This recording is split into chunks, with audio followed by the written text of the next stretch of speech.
Canadian Chris, thank you for your comment.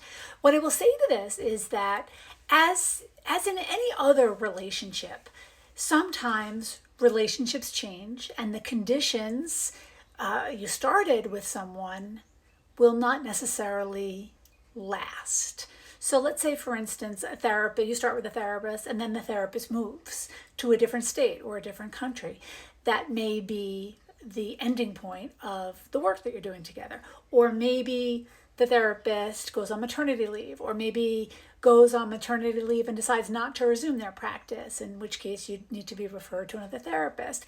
And even if we talk about outside of therapy, any other relationship you have with a massage therapist or a hairdresser or a doctor who might retire or whatever, that you may start, a therapist may start with a client under the condition of they accept insurance, and then at some point the therapist may not take insurance anymore, and that relationship changes, whether that client decides to go with the therapist or whether they decide they can't or they're not willing to be private pay and they need to see a therapist in their insurance panel.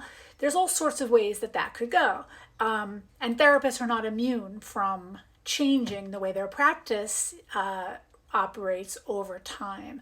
So while, yeah, a person can become attached to their therapist, which is not an uncommon occurrence, it's not a foregone conclusion that things will remain the same forever, right? Whether that's scheduling. Sometimes the therapist's schedule has to change and the client can't come on the day when the therapist is available.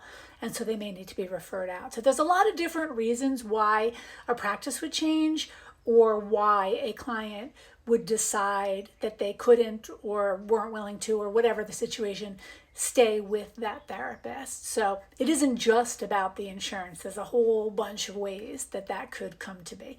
Thanks so much for taking the time.